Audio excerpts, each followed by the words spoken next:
한국이 책임을 다하지 않았다. 자원 한 방울 나지 않고 강대국들 사이에 끼어 눈치만 보던 나라. 미국은 한국이 3일 안에 달려올 거라 확신했죠. 하지만 오늘의 한국은 너무나도 달랐습니다. 항의도 해명도 없었어요.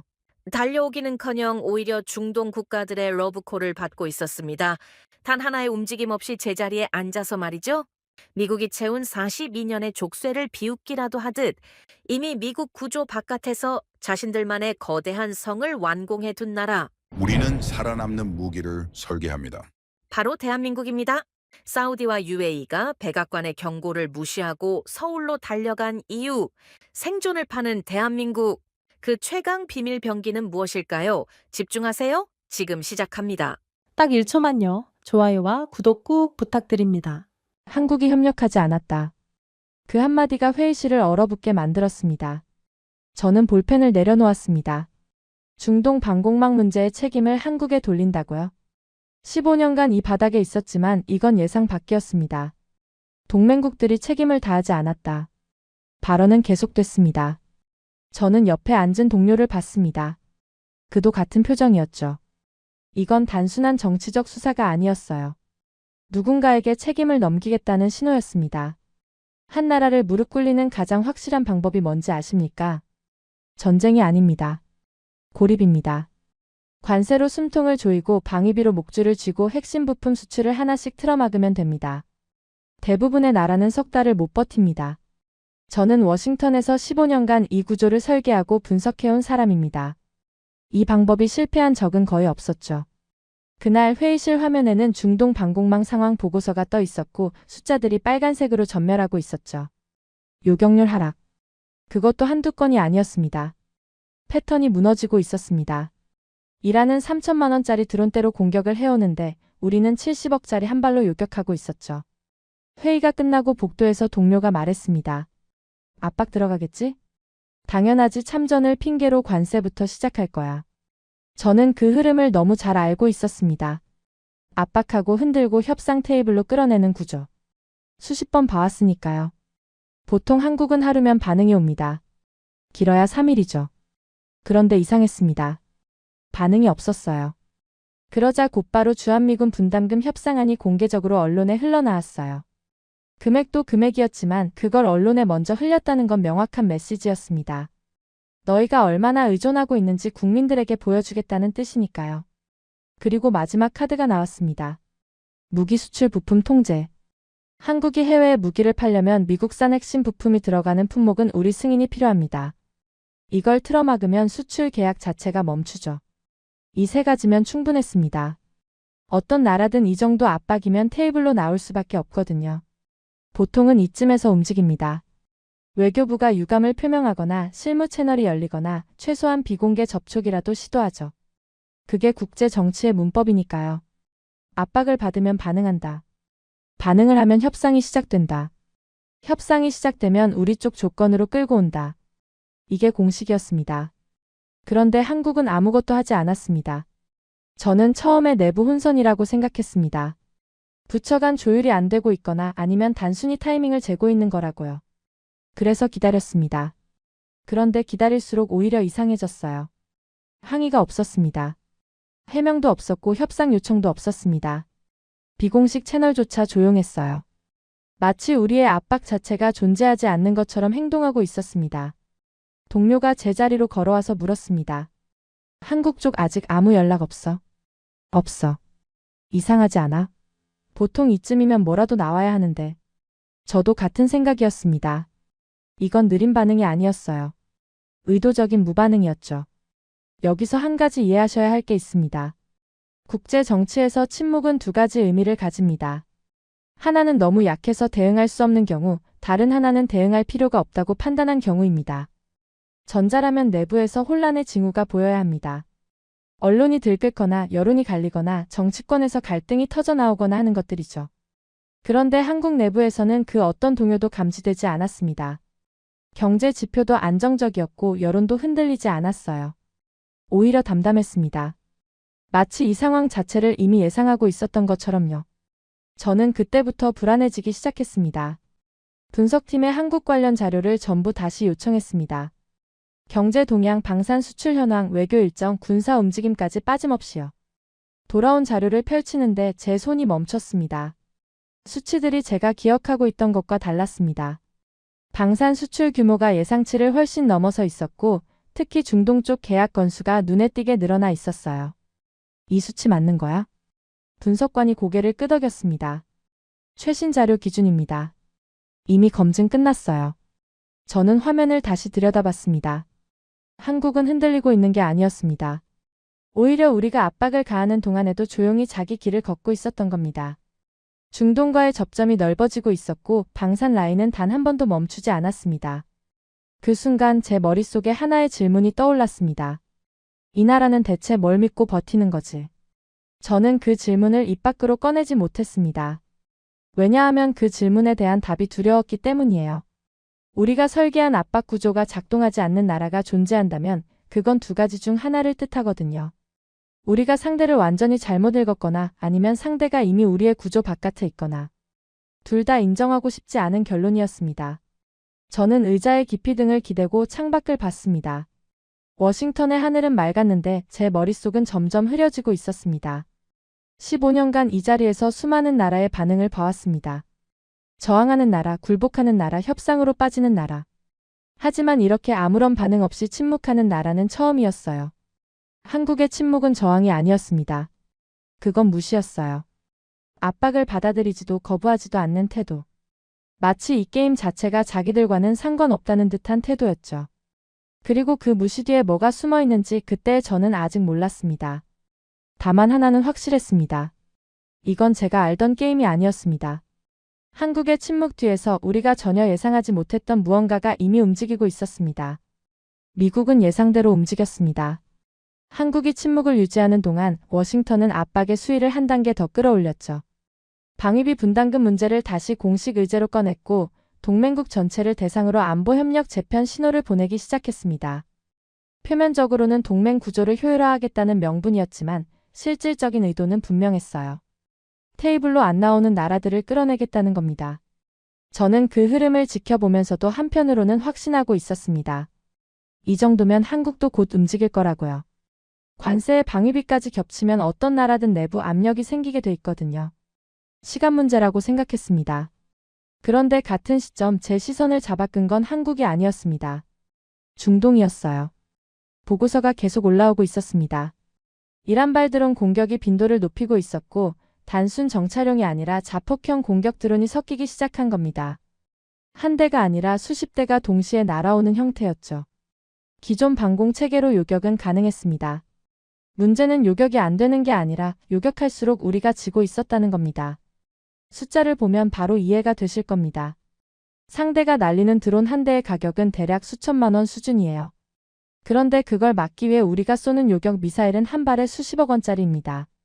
드론 10대를 보내면 우리는 수백억을 써야 하는 구조였죠. 상대는 싸구려 드론을 찍어내듯 보내면 되고 우리는 한 발 쏠 때마다 국방 예산이 증발하는 겁니다. 이건 전쟁이 아니었습니다.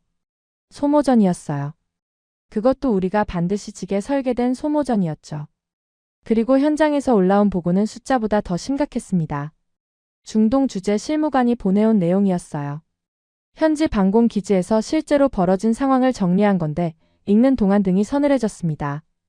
드론 떼가 저고도로 진입하면 요격 시스템이 가동됩니다. 첫 번째 발, 두 번째 발, 세 번째 발까지는 정상적으로 나갔죠. 문제는 그 다음이었어요. 재장전까지 빈 시간이 생기는 겁니다. 그 사이에 남은 드론들이 그대로 들어왔습니다. 실무관의 메모에는 이런 문장이 적혀 있었어요.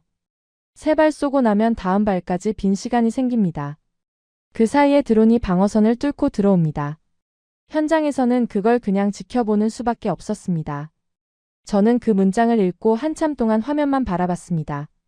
요격률이라는 숫자 뒤에 이런 현실이 있었던 겁니다. 성능이 부족한 게 아니었어요. 구조 자체가 이 전쟁에 맞지 않았던 거죠. 분석팀 회의에서 제가 직접 물었습니다. 이 구조로 얼마나 버틸 수 있어? 잠깐 침묵이 흘렀습니다. 아무도 선뜻 대답하지 못했어요. 왜냐하면 답이 명확했기 때문입니다. 오래 못 버틴다는 걸 모두가 알고 있었지만 그걸 공식적으로 인정하는 순간 기존 방공 체계 전체에 대한 신뢰가 흔들리니까요. 그때 중동 주재 실무관으로부터 또 하나의 보고가 올라왔습니다. 현지 군 관계자들 사이에서 새로운 이름이 돌고 있다는 내용이었어요. 천궁. 한국산 중거리 방공 시스템이었습니다. 저는 처음에 대수롭지 않게 넘겼습니다. 중동에서는 늘 여러 나라의 무기가 거론되거든요. 러시아 것도 나오고 유럽 것도 나오고 이스라엘 것도 나옵니다. 그 긴 목록 중 하나일 거라고 생각했어요. 가격이 저렴하니까 한번 검토해보자는 수준일 거라고요. 그런데 보고서를 읽어내려가면서 분위기가 달라졌습니다. 단순히 가격 때문에 거론된 게 아니었어요. 실전 운용 데이터를 기반으로 한 평가가 붙어 있었습니다. 요격 정확도, 반응 속도, 동시 교전 능력, 그리고 가장 중요한 지표인 발당 비용 대비 효율까지요. 숫자 하나하나를 짚어보는데 솔직히 불편해지기 시작했습니다. 비교 대상이 우리 시스템이었거든요. 처음에는 대안 중 하나였습니다. 검토 목록에 오른 시스템이 20개가 넘었으니까요. 그런데 실전 데이터를 기준으로 하나씩 걸러내기 시작하자 후보가 빠르게 줄어들었습니다. 비용에서 탈락하는 시스템, 납기에서 밀리는 시스템, 통합 운용이 안 되는 시스템.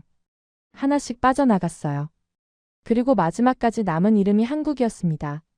동료가 옆에서 같은 자료를 보다가 중얼거렸습니다. 이거 실제 수치 맞아?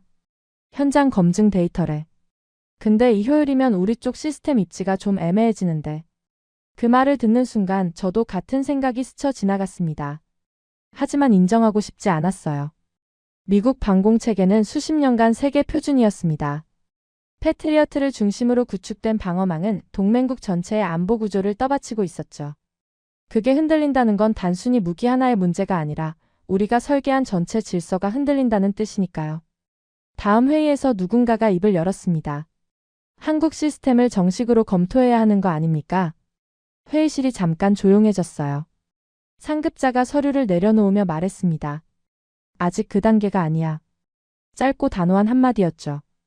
하지만 저는 그 목소리에서 확신이 아니라 방어를 느꼈습니다. 공식적으로는 무시했지만 회의실 안의 공기는 이미 기울어져 있었어요. 아무도 반박하지 않았다는 게 그 증거였죠. 천궁은 이미 중동에서 실질적인 계약을 성사시킨 상태였습니다. 아랍에미리트와의 계약 규모만 약 4조 원에 달했어요. 이건 시험 도입이나 소규모 구매가 아니었습니다. 국가 방공의 한 축으로 들여놓겠다는 결정이었죠. 저는 화면을 멍하니 바라봤습니다. 아랍에미리트가 미국 시스템을 보유하고 있으면서도 한국 시스템을 별도로 도입했다는 건 우리 체계만으로는 부족하다고 판단했다는 뜻이거든요. 그건 단순한 무기 거래가 아니라 신뢰의 이동이었습니다. 그리고 더 신경 쓰인 건 현장의 목소리였어요. 실무관 보고서 끝에 짧은 메모가 하나 더 붙어 있었습니다. 중동 현지군 관계자가 비공식 자리에서 한 말을 옮겨 적은 거였죠. 미국 시스템은 성능은 좋지만 유지가 안 된다. 한 발 쏘고 나면 다음 발까지 기다리는 동안 우리는 무방비 상태다. 한국 것은 다르다. 비용이 맞고 속도가 맞고 구조가 맞는다. 저는 그 메모를 2번 읽었습니다. 성능이 아니라 구조를 보고 있다는 점이 마음에 걸렸어요. 더 강한 무기를 원하는 게 아니라 더 오래 싸울 수 있는 체계를 원하고 있었다는 뜻이니까요. 그 순간 깨달았습니다. 중동의 계산이 바뀌고 있었어요. 이건 어디 무기가 더 좋은가의 문제가 아니었습니다. 이 전쟁을 끝까지 유지할 수 있는 구조가 어디에 있는가의 문제로 넘어가고 있었죠. 그리고 그 질문의 답으로 올라오고 있는 이름이 미국이 아니라 한국이었다는 사실이 저를 가장 불안하게 만들었습니다. 회의실로 돌아가면서 복도 창 너머로 비가 내리고 있었습니다. 저는 걸음을 멈추고 잠시 서 있었어요. 머릿속이 복잡했습니다. 우리가 한국을 압박하고 있는 이 순간에도 중동에서는 한국을 향한 선택이 조용히 진행되고 있었으니까요. 우리가 설계한 시나리오는 분명했습니다. 압박하면 굴복한다. 하지만 현실은 이미 다른 방향으로 흘러가고 있었어요. 그리고 그 흐름의 중심에 한국이 서 있었다는 걸 저는 그제야 인정하기 시작했습니다. 중동에서 한국 무기가 거론되기 시작했을 때 저는 그 이유를 단순하게 정리했습니다. 싸니까. 납기가 빠르니까. 그 정도면 충분한 설명이라고 생각했어요. 전장에서 가성비 좋은 무기가 주목받는 건 자연스러운 일이니까요. 저뿐만이 아니었습니다. 워싱턴 분석팀 대부분이 같은 판단이었죠. 한국 시스템은 저렴한 대안이다. 성능은 우리 것에 미치지 못한다. 결국 보조 수단으로 끝날 거다. 그게 공식적인 평가였습니다. 그런데 실무 데이터를 직접 들여다보기 시작하면서 그 확신이 흔들리기 시작했어요. 계기는 사소한 것이었습니다. 중동 현지에서 운용 중인 방공 시스템들의 교전 기록을 비교 분석하는 작업이 들어왔어요. 일상적인 업무였죠. 미국, 유럽, 이스라엘 그리고 한국 시스템의 교전 로그를 나란히 놓고 패턴을 비교하는 겁니다. 저는 한국 쪽 데이터를 맡았습니다. 처음 몇 페이지는 예상 범위 아니었어요. 요격률, 반응 속도, 탐지 거리 같은 기본 지표들이 나열되어 있었고 수치만 보면 우리 시스템과 큰 차이가 없었습니다. 오히려 일부 항목에서는 우리가 앞서 있었죠. 그래서 마음이 놓였어요. 역시 성능으로는 아직 우리가 위라고 생각했습니다. 그런데 교전 기록의 세부 항목으로 들어가는 순간 이상한 점이 보이기 시작했습니다. 한국 시스템의 교전 순서가 우리와 달랐어요. 미국 시스템은 위협이 탐지되면 즉시 교전에 들어갑니다. 가장 가까운 위협부터 순서대로 제거하죠. 빠르고 강력하게 위협을 발견하는 즉시 없애는 겁니다. 그게 우리의 기본 교리였어요. 그런데 한국 시스템은 위협을 탐지하고도 바로 쏘지 않았습니다. 저는 처음에 시스템 지연이라고 생각했어요. 반응 속도가 느린 건가 싶었죠. 그런데 기록을 자세히 들여다보니 그게 아니었습니다. 탐지는 이미 끝나 있었어요. 추적도 시작된 상태였고 조준까지 완료돼 있었습니다. 그런데 쏘지 않았어요. 왜 안 쏜 거지? 그게 제가 처음 가진 의문이었습니다. 교전 로그를 더 파고 들어갔습니다. 한국 시스템은 위협을 감지한 뒤 발사 전에 여러 변수를 동시에 계산하고 있었어요. 해당 위협의 예상 낙하 지점, 주변 민간 시설과의 거리, 요격 파편의 확산 범위, 인근 항공 동선과의 충돌 가능성까지 전부요. 그리고 그 계산이 끝난 뒤에야 발사 명령이 떨어졌습니다. 솔직히 처음에는 비효율적이라고 느꼈어요. 전장에서 0.1초가 생사를 가르는데 그 사이에 민간 피해를 계산하고 있다고요. 그건 여유가 아니라 리스크 아닌가 싶었죠. 그런데 교전 결과 데이터를 비교하면서 생각이 바뀌기 시작했습니다. 수치가 말해주고 있었어요. 미국 시스템의 교전 100건당 부수 피해 발생 건수는 12건이었습니다. 요격 파편 낙하 5인 교전 민간 지역 피해가 포함된 숫자였죠. 한국 시스템은 같은 기준에서 2건이었어요. 6배 차이였습니다.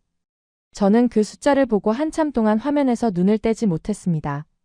요격률은 비슷한데 부수 피해는 6분의 1이라는 건 단순한 성능 차이로 설명이 안 됐거든요. 설계 철학 자체가 다르다는 뜻이었습니다. 실제로 중동과 우크라이나 전장에서 요격 파편에 의한 민간 피해가 외교 문제로 번진 사례가 여러 건 있었죠. 요격은 성공인데 여론은 실패인 상황이 반복되고 있었던 겁니다. 분석팀 동료에게 이 부분을 보여줬습니다. 이거 봐. 위협 탐지하고 발사까지 시간 차이가 있어. 시스템 지연 아니야? 아니, 의도적이야. 발사 전에 이것저것 계산하는 단계가 들어가 있어. 동료가 화면을 들여다보더니 고개를 갸웃거렸습니다. 전장에서 이런 걸 왜 계산해? 일단 쏘고 봐야 하는 거 아니야? 저도 처음엔 같은 생각이었습니다. 그때 중동 주재 실무관과 통화할 기회가 생겼습니다. 현장에서 한국 시스템 운용을 직접 참관한 적이 있는 사람이었죠. 저는 단도직통으로 물었습니다. 한국 시스템이 발사 전에 뜸을 들이는 이유가 뭐야? 실무관이 잠깐 웃더니 말했습니다. 뜸을 들이는 게 아닙니다. 계산하는 겁니다. 한국 사람들은 적을 보기 전에 결과를 먼저 봐요. 이 한 발을 쏘면 어떤 일이 벌어지는지 안 쏘면 어떤 일이 벌어지는지 그 두 가지를 동시에 따지는 겁니다. 저는 전화기를 잡은 채 아무 말도 못했습니다. 실무관이 말을 이었어요. 한 번은 드론 3대가 동시에 저고도로 들어온 적이 있었습니다. 한국 시스템이 2대를 요격했는데 3번째는 놔뒀어요. 저도 처음엔 놀랐죠. 왜 안 쏘냐고 물었더니 그 드론의 낙하 예상 지점이 비어있는 사막 한가운데였대요. 민간 피해 가능성 제로. 그래서 미사일 한 발을 아낀 겁니다. 수십억짜리 한 발을요. 저는 숨을 내쉬었습니다. 쏠 수 있는데 안 쏜 겁니다. 위협을 감지하고 추적하고 조준까지 끝낸 상태에서 발사 버튼을 누르지 않은 거예요. 그 판단을 시스템이 스스로 내렸다는 게 더 놀라웠습니다. 실무관이 마지막으로 한마디를 덧붙였습니다. 처음엔 저도 답답했어요. 왜 바로 안 쏘지 싶었죠. 그런데 시간이 지나면서 깨달았습니다. 이 사람들은 전쟁의 속도를 보는 게 아니라 전쟁의 방향을 보고 있었어요. 통화를 끊고 나서 저는 한동안 멍하니 앉아 있었습니다. 우리는 위협을 발견하면 제거합니다. 빠르고 정확하게 최대한 즉각적으로 반응하는 게 우리의 방식이었죠. 그게 최선이라고 믿어왔고 수십 년간 그렇게 훈련해왔습니다. 그런데 한국은 완전히 다른 방식으로 전쟁을 바라보고 있었어요. 위협을 제거하기 전에 그 위협이 만들어낼 전체 상황을 먼저 읽고 있었던 겁니다.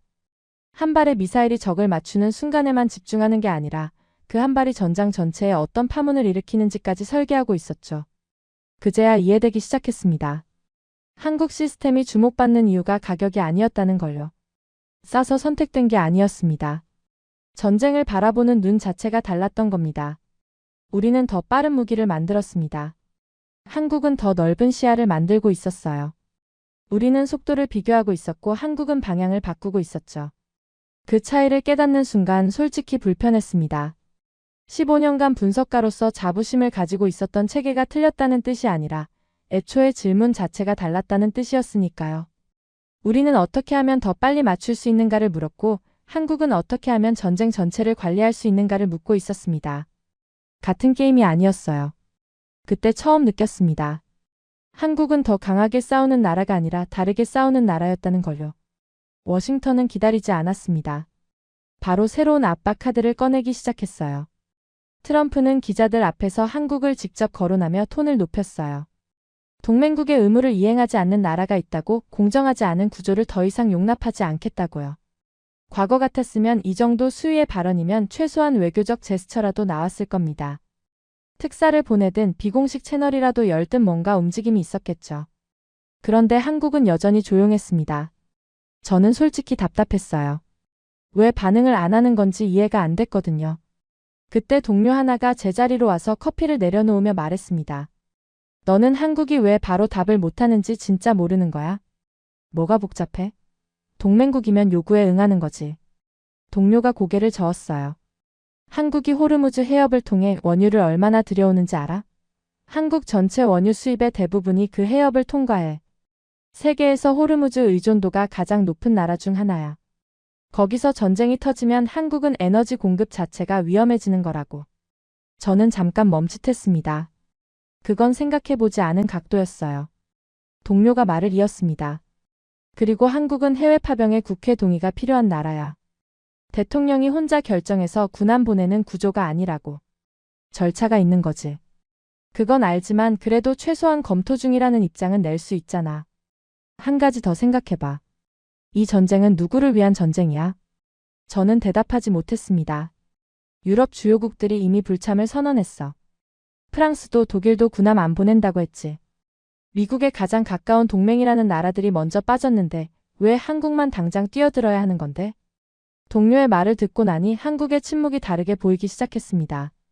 단순한 무시가 아니었어요. 호르무즈에 군함을 보내는 순간 자국 에너지 수급이 위험해지고 국회 동의 없이는 움직일 수도 없고 유럽 동맹국들조차 빠진 전쟁에 홀로 뛰어드는 건 정치적으로도 군사적으로도 무리였던 거죠. 하지만 워싱턴은 그런 사정을 고려할 분위기가 아니었습니다. 호르무즈도 안 되고 관세도 안 먹히고 방위비 압박에도 미동이 없자 회의실 분위기가 험악해졌어요. 상급자가 서류를 테이블에 내던지며 말했습니다. 됐어. 부품으로 가자. 그게 마지막 카드였습니다. 무기 수출 핵심 부품 통제. 한국이 해외에 무기를 팔려면 미국산 핵심 부품이 들어가는 품목은 우리 승인이 필요하거든요.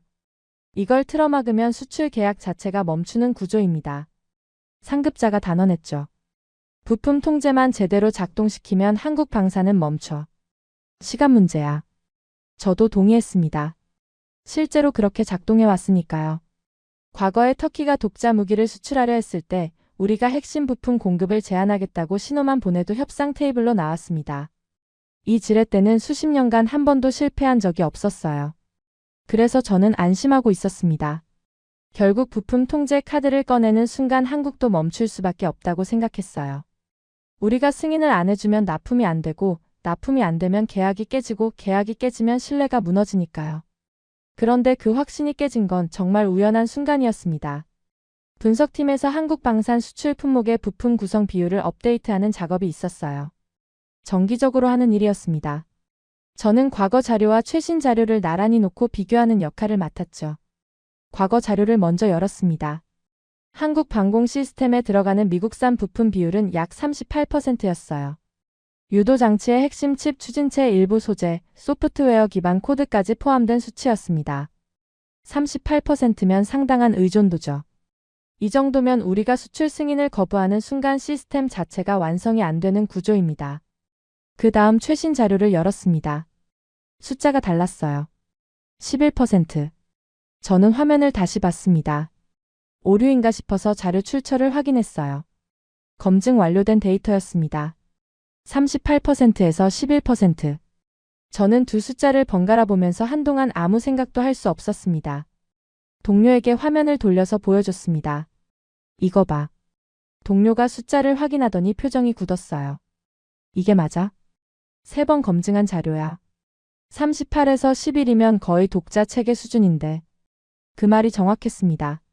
저는 세부 항목을 하나씩 열어봤습니다. 유도 장치는 국산 반도체 기반으로 전환돼 있었고, 추진체는 소재와 설계 모두 독자 개발로 바뀌어 있었어요. 소프트웨어는 더 충격적이었습니다. 과거에는 미국 기반 코드 위에서 운용됐는데 지금은 완전히 자체 개발한 운영 체계로 돌아가고 있었죠. 탐색기 레이더 모듈, 통신 프로토콜까지 확인할수록 같은 패턴이었어요. 미국산에서 국산으로 조용히 전환이 끝나 있었던 겁니다. 이건 하루아침에 된 게 아니었습니다.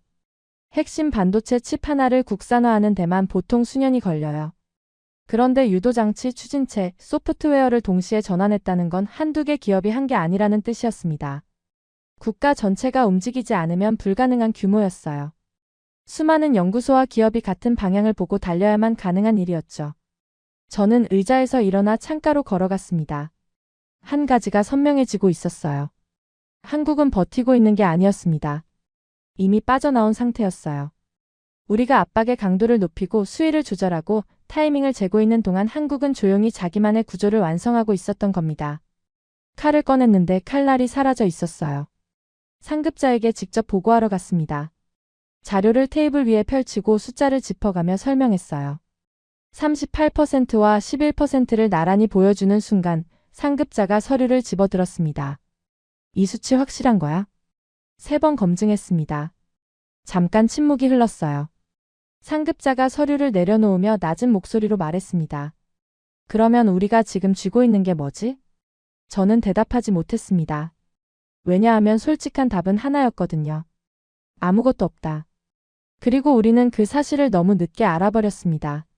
부품 통제가 통하지 않는다는 사실은 워싱턴 안에서 조용한 균열을 만들기 시작했습니다.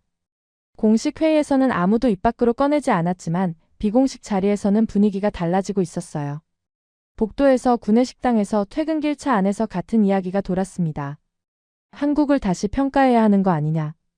그 말을 처음 들었을 때 저는 웃어넘겼어요. 우리가 수십 년간 설계한 구조를 한국 때문에 재검토한다고요. 말이 안 된다고 생각했습니다. 하지만 그 말을 하는 사람이 점점 늘어났어요.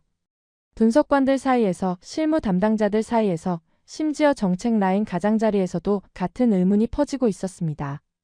공식적으로는 여전히 미국 체계가 핵심이라는 입장이었지만 그 입장을 확신 있게 말하는 사람은 줄어들고 있었죠. 그 와중에 중동 상황은 기다려주지 않았습니다. 이란의 공격 패턴이 또 바뀌었어요. 이전까지는 드론대와 탄도 미사일을 섞어 보내는 수준이었는데 이번에는 거기에 순항 미사일까지 추가됐습니다. 저고도로 들어오는 드론, 고고도로 날아오는 탄도 미사일, 그리고 그 사이를 파고드는 순항 미사일. 3가지가 동시에 날아오는 상황이었어요. 기존 방공 체계는 이 중 2가지까지는 대응이 가능했습니다. 하지만 3가지가 동시에 오면 교전 우선순위가 꼬이기 시작했어요. 어떤 걸 먼저 막아야 하는지, 어떤 위협이 가장 치명적인지를 시스템이 판단하는 데 시간이 걸렸고 그 시간 동안 빈 구간이 생겼습니다. 현장 보고서의 톤이 확 달라졌어요. 이전까지 지속 대응의 한계라고 적혀있던 문구가 이제는 현 체계로는 복합 공격 대응 불가로 바뀌어 있었습니다. 그 한 줄의 변화가 의미하는 건 엄청난 겁니다. 더 이상 버틸 수 없다는 현장의 비명이었으니까요. 그때 중동 현장에서 이상한 보고들이 올라오기 시작했습니다. 처음에는 비공식 채널을 통해서였어요. 현지군 실무자들 사이에서 같은 말이 반복되고 있었습니다. 한국을 다시 불러야 한다. 한 곳이 아니었어요. 서로 다른 지역에 서로 다른 실무자들이 같은 이야기를 하고 있었습니다. 보고가 1건, 2건, 3건 올라오더니 어느 순간부터는 패턴이 됐어요. 저는 처음에 단순한 현장 의견이라고 판단했습니다. 다급한 상황에서 가장 최근에 접한 대안을 떠올리는 건 자연스러운 일이니까요. 하지만 보고의 맥락을 읽으면서 생각이 달라졌어요. 그들은 단순히 한국 무기가 좋다고 말한 게 아니었습니다. 한국 시스템 없이는 현재 방어 구조를 유지하기 어렵다는 판단을 내리고 있었던 거예요. 이건 선호의 문제가 아니었습니다. 필요의 문제였어요. 동료와 분석실에서 이야기를 나눴습니다. 중동 쪽에서 한국 시스템 이야기가 계속 올라오고 있어. 공식적으로? 아니, 비공식이야. 근데 한두 곳이 아니야. 완전히 패턴이 됐어. 동료가 모니터에서 눈을 떼고 저를 봤어요. 솔직히 나도 이상하다고 느끼고 있었어. 예전에는 중동이 무기를 사려면 먼저 우리한테 왔거든. 뭘 살 수 있는지 물어보고 우리가 목록을 줬지. 근데 지금은 그 순서가 바뀌고 있는 거야. 저는 그 말에 선뜻 대답하지 못했습니다. 왜냐하면 정확한 지적이었거든요. 과거의 구조는 명확했습니다. 미국이 설계하고 동맹이 따르고 필요한 무기는 미국이 공급하는 흐름이었죠. 중동도 그 안에서 움직였어요. 방공 체계를 구축하려면 먼저 미국과 상의했고 미국이 승인한 무기를 도입했습니다. 그런데 지금 중동에서는 그 순서가 뒤집히고 있었어요. 미국을 거치지 않고 직접 한국과 이야기하려는 움직임이 감지되고 있었습니다. 필요로 하는 쪽이 달라지고 있었던 거죠. 분석팀에서 중동 방산 시장의 최근 흐름을 정리한 보고서가 올라왔습니다. 저는 그 보고서를 읽으면서 한 가지 사실에 주목했어요. 한국은 이미 중동 안보에 실제로 참여한 경험이 있는 나라였습니다. 청해부대가 2009년부터 소말리아 아덴만 해역에서 해상 작전을 수행해왔고 2020년에는 미국과 이란 사이의 긴장이 고조됐을 때 호르무즈 해협 인근까지 작전 범위를 확대해서 자국 상선을 직접 호위한 이력이 있었어요. 이건 큰 차이였습니다. 무기만 파는 나라와 그 무기가 쓰이는 현장을 직접 경험한 나라는 전혀 다르거든요. 중동 실무자들 입장에서 한국은 카탈로그로만 아는 업체가 아니라 같은 바다에서 함께 작전한 경험이 있는 나라였던 겁니다. 그 신뢰는 성능 수치로 대체할 수 없는 것이었어요. 거기에 무기 성능과 비용 효율까지 더해지니 중동에서 한국의 위치는 단순한 무기 수출국을 넘어서고 있었습니다. 안보 파트너로 올라가고 있었어요. 상급자에게 보고서를 가져갔습니다. 중동 현장의 분위기 변화, 한국 시스템에 대한 실무자 평가, 비공식 채널의 흐름까지 정리한 내용이었어요. 상급자는 보고서를 훑어보다가 한 문장에서 멈췄습니다. 한국 시스템 없이 현재 방어 구조 유지가 어렵다. 현장 실무자들의 공통된 판단입니다. 그건 의견이야, 팩트야? 보고 빈도와 출처를 보면 의견을 넘어선 수준입니다. 상급자가 보고서를 내려놓으며 잠깐 창밖을 바라봤어요. 그러면 지금 우리가 한국을 밀어내고 있는 건 중동을 더 불안하게 만들고 있다는 뜻이잖아. 저는 대답하지 않았습니다. 하지만 그 질문에 대한 답은 이미 명확했어요. 회의실을 나와 자리로 돌아오면서 생각했습니다. 과거에는 미국이 부르면 한국이 응답했습니다. 미국이 요청하면 한국이 움직였고 미국이 설계한 자리에 한국이 앉았죠. 그게 수십 년간 유지된 질서였어요. 그런데 지금 벌어지고 있는 일은 그 질서의 방향이 바뀌고 있다는 신호였습니다. 중동이 한국을 부르고 있었고 한국은 자기 조건으로 응답하고 있었어요. 그 과정에서 미국은 서서히 중심에서 밀려나고 있었습니다. 우리가 한국을 압박하고 끌어내리고 테이블로 불러내려 하는 이 순간에도 한국의 가치는 오히려 올라가고 있었어요. 우리가 문을 닫으려 하면 할수록 다른 쪽에서 더 큰 문이 열리고 있었던 겁니다. 필요한 쪽이 바뀌고 있었습니다. 그리고 그 변화는 조용하지만 되돌릴 수 없는 방향으로 우리가 만들어 놓은 판의 균형을 뒤집고 있었어요. 워싱턴 내부에서도 균열이 본격적으로 드러나기 시작했습니다. 그동안은 비공식 자리에서만 돌던 이야기가 이제 공식 회의 테이블 위로 올라왔어요. 한쪽에서는 한국을 다시 평가해야 한다는 분석 보고서가 제출됐습니다. 현장 데이터를 기반으로 한국 방산의 경쟁력이 예상보다 훨씬 높다는 내용이었죠. 반대쪽에서는 즉각 반박이 나왔어요. 과대평가다. 한국은 여전히 미국 체계에 의존하는 동맹국일 뿐이다. 기존 인식을 고수하는 쪽이었습니다. 회의실이 두 갈래로 갈라졌어요. 평소에는 없던 일이었습니다. 워싱턴의 안보 분석은 대체로 하나의 방향으로 수렴하거든요. 데이터를 놓고 논쟁이 벌어지는 건 자연스러운 일이지만 이렇게 근본적인 시각 차이가 드러나는 건 흔치 않았어요. 저는 그 갈등을 지켜보면서 어느 쪽이 맞는지보다 왜 이 갈등이 생겼는지가 더 궁금했습니다. 한국을 재평가해야 한다는 쪽은 최신 데이터를 근거로 들었고 기존 입장을 고수하는 쪽은 수십 년간의 구조를 근거로 들었죠. 데이터와 관성의 충돌이었어요. 그런데 저를 진짜 멈추게 만든 건 회의 자체가 아니었습니다. 회의가 끝나고 자리로 돌아와서 한국의 방산 경쟁력이 대체 어디서 나오는 건지를 근본적으로 파고들기 시작한 순간이었어요. 그동안 저는 한국의 무기 자체만 보고 있었습니다. 천궁의 성능, 요격률, 비용 효율 같은 것들이요. 하지만 한 발 뒤로 물러서서 전체 그림을 보는 순간 완전히 다른 풍경이 펼쳐졌습니다. 한국의 방산은 단독으로 존재하는 산업이 아니었어요. 그 뒤에 거대한 산업 생태계가 연결되어 있었습니다. 먼저 눈에 들어온 건 반도체였어요. 한국은 세계 최상위 수준의 반도체 생산 능력을 보유한 나라입니다. 삼성과 SK하이닉스가 글로벌 메모리 반도체 시장을 이끌고 있죠. 그런데 이 반도체 기술이 방산과 직접 연결되어 있었어요. 미사일의 유도 장치는 결국 반도체 칩의 정밀도에 달려 있습니다. 목표물을 추적하고 궤적을 계산하고 최적의 요격 시점을 판단하는 모든 과정이 칩 위에서 벌어지거든요. 한국은 그 칩을 직접 설계하고 생산할 수 있는 나라였습니다. 그 다음은 배터리였어요. LG에너지솔루션과 삼성 SDI가 글로벌 배터리 시장 상위권을 차지하고 있는 건 이미 알려진 사실이죠. 그런데 이 배터리 기술이 전장에서 어떤 의미를 가지는지는 생각해 보지 못했습니다. 현대전에서 방공 시스템은 전력 없이 작동하지 않아요. 레이더를 돌리고 통신을 유지하고 발사 시스템을 대기 상태로 잡아두려면 안정적인 전원이 필수입니다. 배터리 기술은 곧 전장 지속성이었어요. 얼마나 오래 작전을 유지할 수 있느냐의 문제였죠. 그 다음은 조선이었습니다. 한국은 세계 조선 수주 점유율 상위를 차지하는 나라예요. LNG 운반선 같은 초대형 고난도 선박을 가장 많이 건조하는 곳이죠. 그런데 이 조선 능력이 군사적으로 의미하는 건 압도적인 생산 속도였습니다.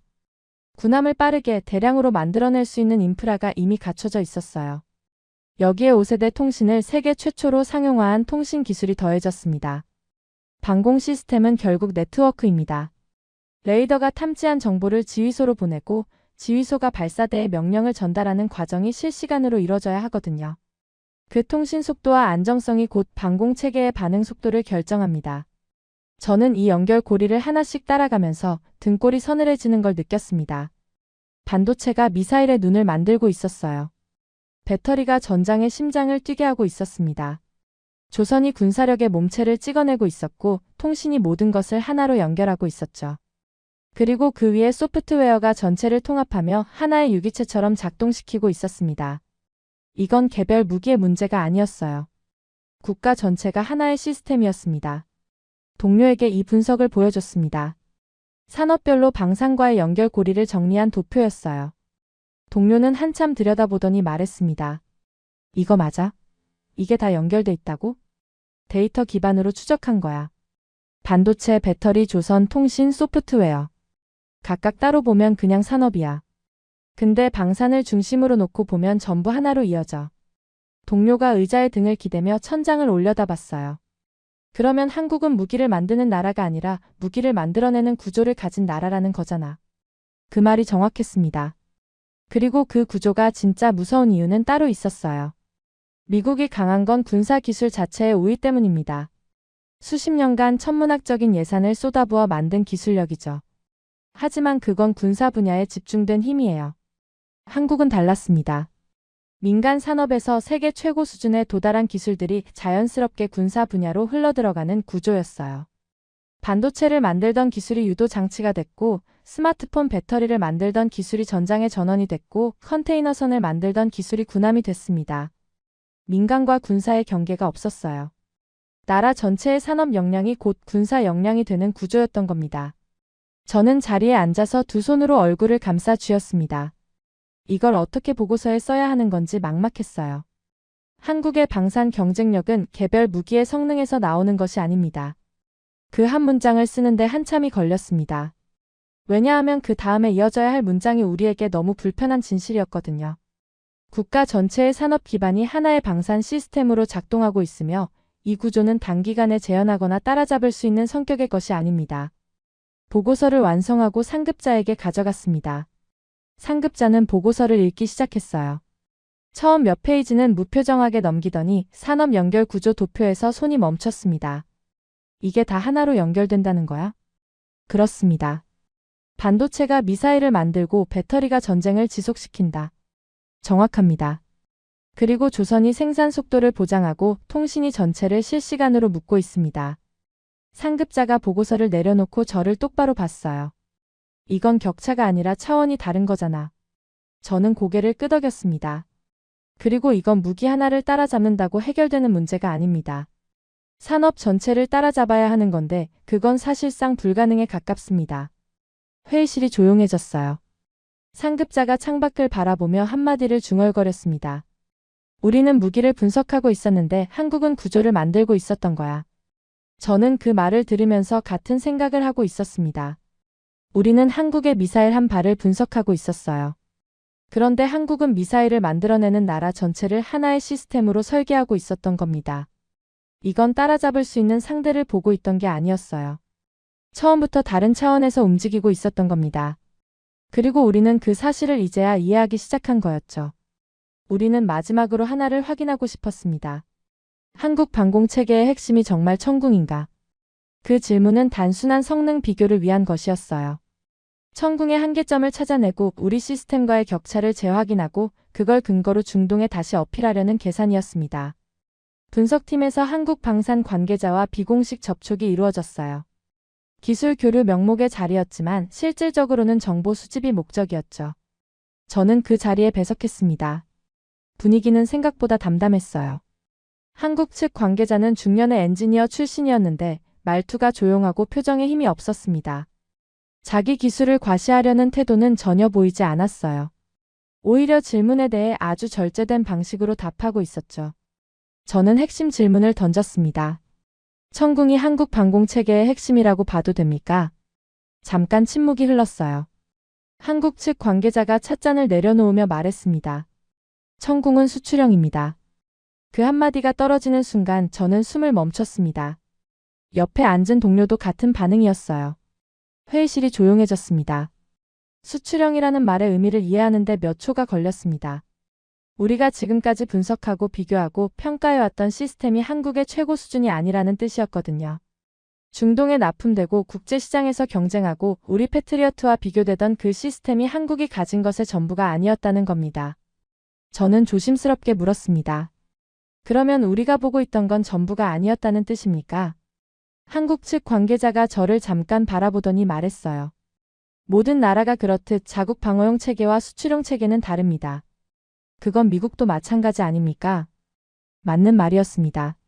미국도 수출할 때는 성능을 일부 조정하거든요. 핵심 기술이나 최신 소프트웨어는 자국용에만 적용하고 수출형은 한 단계 낮춰서 내보내는 게 일반적이죠. 그건 모든 방산 수출국의 공통된 관행이에요. 하지만 문제는 거기에 있었습니다. 우리가 천궁을 분석하면서 이 정도면 상당하다고 판단했던 그 기준이 한국의 수출용 수준이었다는 거예요. 그러면 자국용은 어느 정도인 건지 그 질문이 머릿속을 떠나지 않았습니다. 대화가 잠깐 멈춘 사이 한국 측 관계자가 먼저 입을 열었습니다. 예상하지 못한 방향이었어요. 하나 여쭤봐도 됩니까? 물론이죠. 미국은 왜 방공체계를 이렇게 만들었습니까? 가장 강력한 한 발로 위협을 제거하는 방식으로요. 저는 잠깐 생각하다가 답했습니다. 그게 가장 확실하니까요. 위협을 탐지하면 즉시 제거한다. 그게 우리의 교리입니다. 한국 측 관계자가 고개를 천천히 끄덕였어요. 이해합니다. 미국은 위협을 만나면 제거할 수 있는 힘이 있으니까요. 하지만 우리는 달랐습니다. 그가 찻잔을 돌리며 말을 이었습니다. 한국은 오랜 시간 동안 선택지가 없는 나라였습니다. 지정학적으로 강대국들 사이에 끼어 있었고 외부의 침략과 간섭을 수없이 겪어왔죠. 한국 전쟁 때는 외부 지원 없이는 생존 자체가 어려운 상황이었습니다. 누군가의 도움을 기다려야만 했던 시절이 있었어요. 회의실이 더 조용해졌습니다. 저는 아무 말도 하지 않고 들었어요. 그래서 우리는 다르게 생각하게 됐습니다. 가장 강한 한 발이 아니라 가장 오래 버틸 수 있는 구조를 먼저 고민했어요. 왜냐하면 우리에게는 한 발로 끝내는 전쟁이 아니라 끝나지 않는 위협 속에서 살아남는 것이 현실이었으니까요. 저는 그 말을 들으면서 펜을 잡은 손이 멈춰 있다는 걸 뒤늦게 알아챘습니다. 지금의 시스템은 단순한 무기가 아닙니다. 그 역사를 반복하지 않기 위한 결과예요. 한국 측 관계자가 저를 바라보며 마지막으로 한마디를 덧붙였습니다. 우리는 같은 역사를 다른 나라가 반복하지 않기를 바랍니다. 그 문장이 회의실 안에 오래 남았습니다. 기술적인 자리였는데 분위기는 완전히 달라져 있었어요. 회의가 끝나고 자리로 돌아온 뒤 저는 한 가지가 계속 마음에 걸렸습니다. 한국이 선택지가 없던 나라였다는 말. 그게 구체적으로 어떤 의미인지를 제대로 이해하고 싶었어요. 저는 한국 방산의 역사를 뒤지기 시작했습니다. 그리고 거기서 우리가 잊고 있었던 기록을 발견했어요. 1969년 미국은 닉슨 독트린을 발표했습니다. 핵심은 간단했어요. 아시아 국가들은 스스로 자기 나라를 지켜라. 그 선언과 함께 주한미군 철수가 논의됐습니다. 미국이 먼저 떠나겠다고 한 거예요. 한국은 그 순간 버림받을 수 있다는 현실과 마주해야 했습니다. 그래서 1970년 국방과학연구소를 세웠어요. 자주국방의 시작이었죠. 그리고 1974년 한국은 최초의 지대지 미사일 개발에 착수했습니다. 백곰이라는 이름의 프로젝트였어요. 미국의 나이키 허큘리스 미사일을 모체로 해서 독자적인 유도탄을 만들려는 시도였습니다. 1978년 시험 발사에 성공했죠. 한국이 스스로의 힘으로 미사일을 쏘아 올린 최초의 순간이었어요.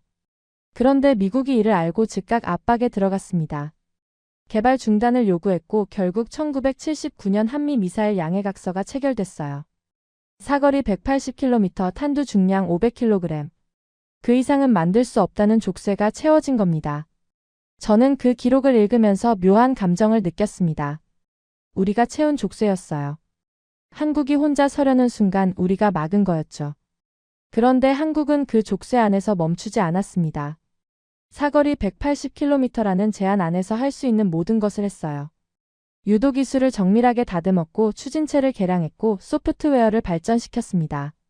제한된 범위 안에서 기초 기술을 완성해 나간 거예요. 그리고 2021년 42년 만에 그 족쇄가 풀렸습니다.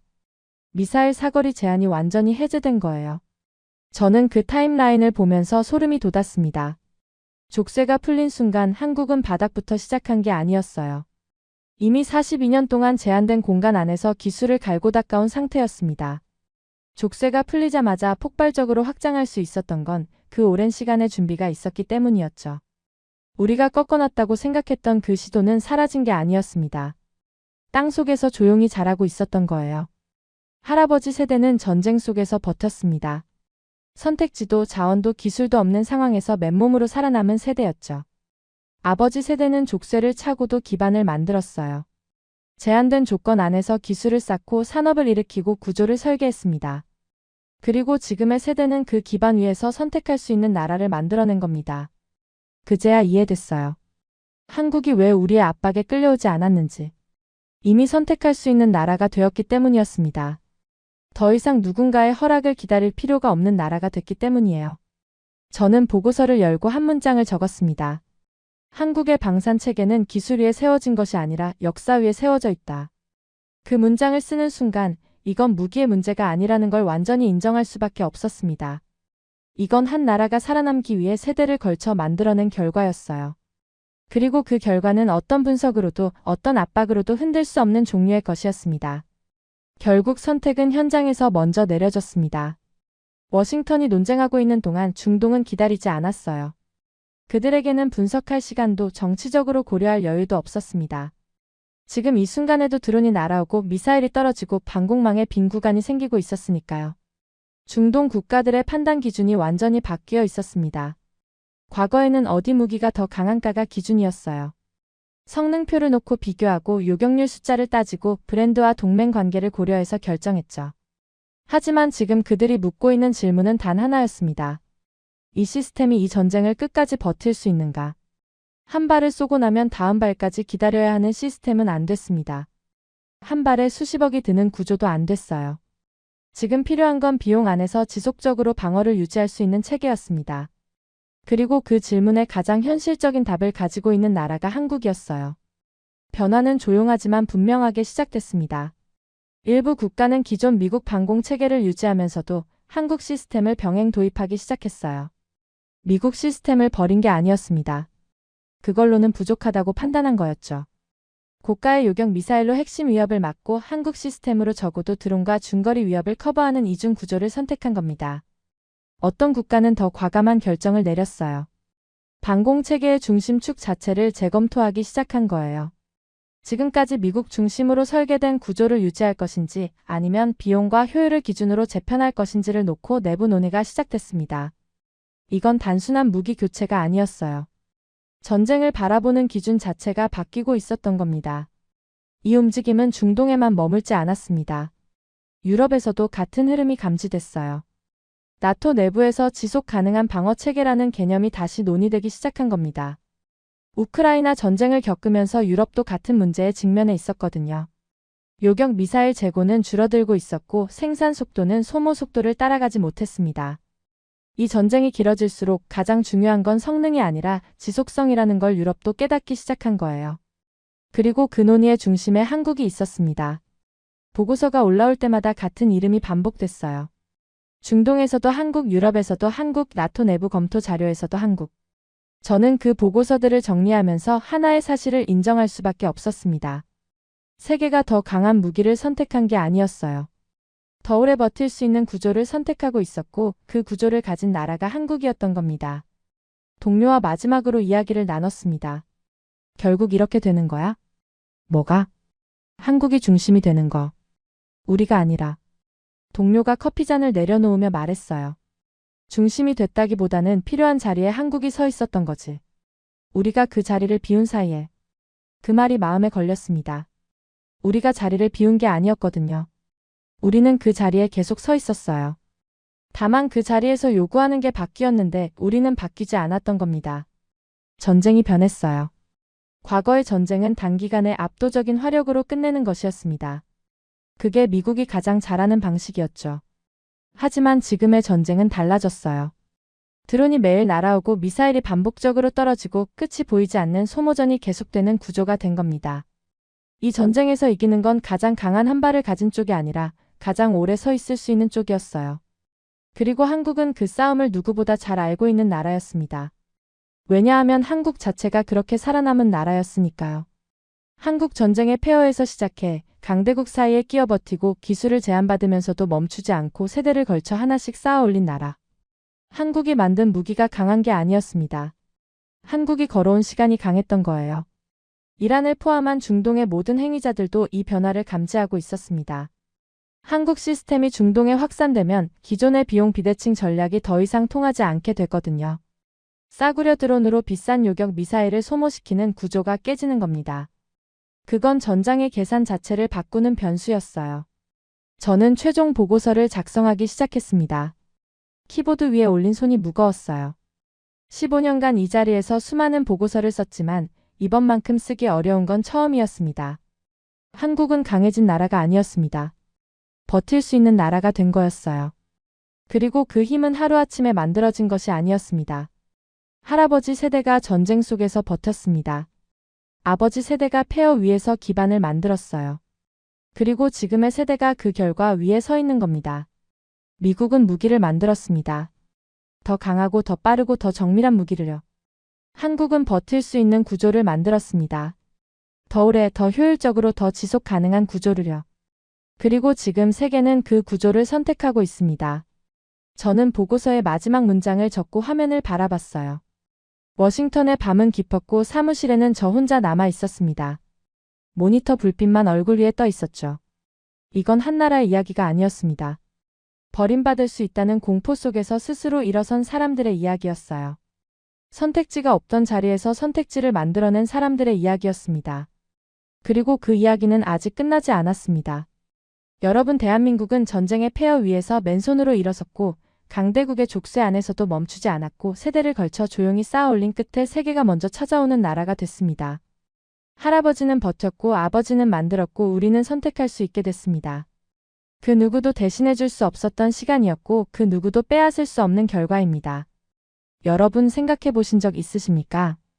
지금 우리가 살고 있는 이 나라가 세계가 가장 필요로 하는 나라가 되어 있다는 사실을요. 그게 지금의 대한민국입니다. 지금까지 우인스의 수진이었습니다. 오늘도 끝까지 함께 해주셔서 정말 감사합니다. 수진이랑 우인스 다음에도 함께 해요. 오늘도 행복한 하루 되세요. 사랑합니다. 우이스 우리들의 이야기 작은 꿈도 커지는 이 순간 웃으며 함께 나가요 모두의 마음이 크게 울려요. 당신만의 감동 이야기가 늘 당신 곁에서 따뜻한 순간으로 남길 바랍니다. 다음에도 따뜻한 이야기로 다시 찾아올게요.